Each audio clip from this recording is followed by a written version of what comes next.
Mawawala na ang kinang ng Starwind Cooperative sa Bustos, Bulacan dahil papasok na sa eksena ang mga operatiba ng Department of Energy at ng investigador. Kung nalaos na ang dating Star na LPG gas station, mukhang may bago na papasikat.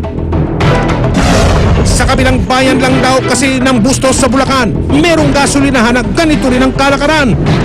Na naman? Kaya naman na makita nila ang nakuna ng aming kamera. Hindi na nagpatumpik-tumpik pa ang mga operatiba. Ang ika nga'y first order of the day, inspeksyonin ang pasaway na gasolinahan.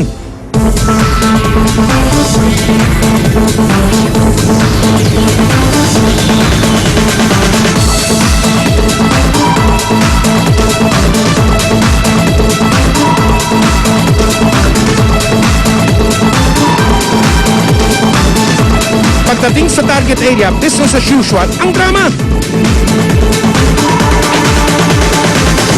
Department of Energy po lang yun. Sino yung nandito? Sino isang nyo ngayon nandito? So sabi namin. Ano pa ano? Yung pinaka-boss po na wala po talaga. Oo, pero yung nandito, sino po yun? Kanya na lang. May mga customer na naghihintay na makabili ng tingin-tinging LPG. Sa inyo yung pangkin na yan? Kaya naman daw naman. Matagal na kayo dito nagpaparga, sir? Sir, ngayon lang. Nautusan niya lang ako eh. Naging mailap sa mga operatiba ang gasboy at kahera. Camera shy, sina ate at kuya. Ayun. Sige po, tawagan nyo. Sino po yung tawagan nyo? Yung chairman po namin. Sino po yun? Ano pangalan po? Yung ano po, Tagumpay. Si Mr. Cruz. Sige, pagulay niyo po rito.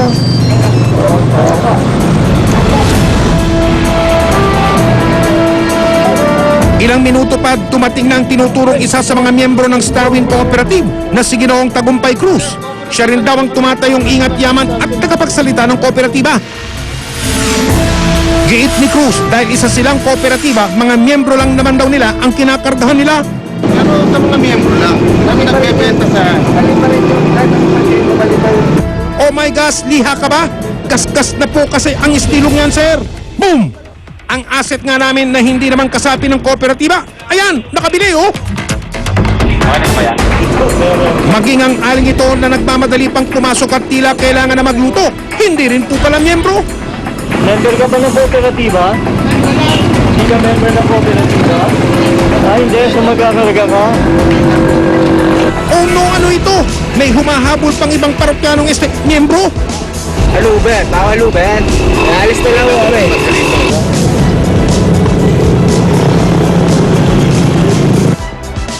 Paliwanag pa ng Department of Energy, kooperatiba man o hindi, kailangan pa rin ng mga kaukulang permiso mula sa kanilang tanggapan.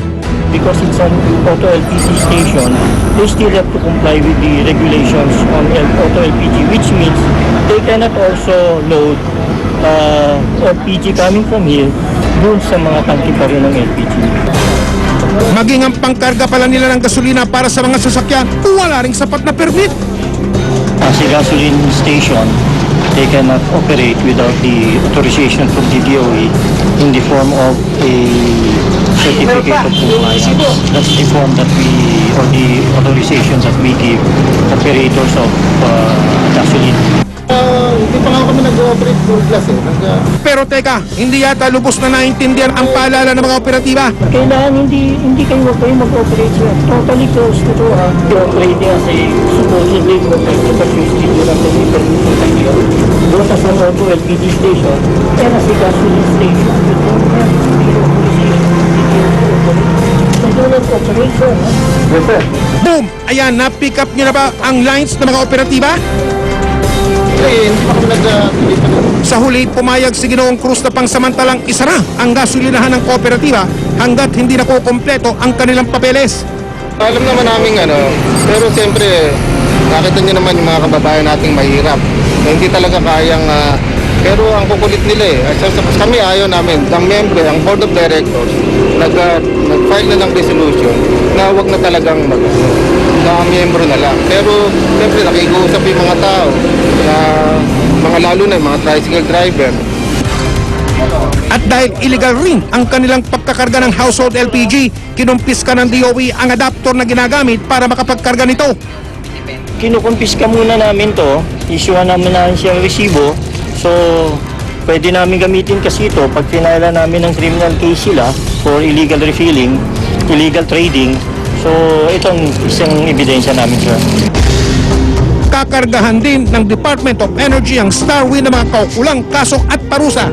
Binigyan sila ng 10 araw para magsumiti ng kanilang paliwanag.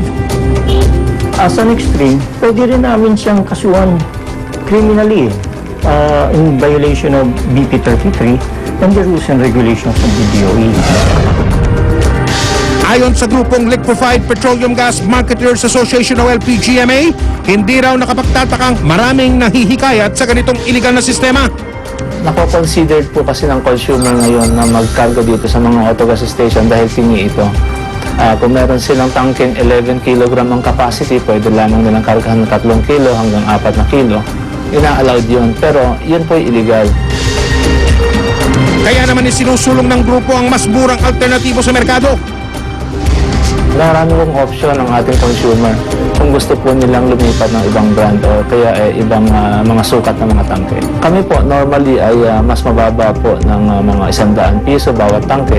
Meron hong 11 kg, meron hong 7, meron hong 5, meron hong 2.7. Kapag may kliraw ang kumot, matutong mamaluktot. Pero pagdating sa mahal na presyo ng LPG, hindi pwede ang alternatibong baluktot. Babala sa mga illegal na kargahan ng gas na gusto pang magpasikat. Tiyak na malalaos kayo agad sa investigador. Mga kapuso, taos-puso po kaming nagpapasalamat sa mga estudyante at pamaruan ng Northwest Samar State University sa lungsod ng Calbayo sa pagbibigay nila ng parangal sa investigador bilang Student's Choice para sa Best Investigative Journalism Program. At maraming salamat din po sa Gawad Tanglaw sa parangal nila sa aming programang investigador bilang Best Investigative Program noong Webes lamang sa kanilang ika-10 taon ng pagbibigay parangal. Asahan po ninyo na ang mga parangal na ito ay magsisilbing inspirasyon para lalo pa naming pagbutihin ang aming programa at ituloy ang pagbibigay ng serbisyong totoo. Muli po, maraming salamat mga kapuso. Hanggat may namali, hanggat may napi, patuloy tayong umaksyon kaya makipagtulungan po kayo sa investigador. Ang mga abusado at ang mga manloloko, huwag natin tatantanan. Hanggang sa mali, ako po ang inyong kapuso Mike Enriquez at ito ang investigador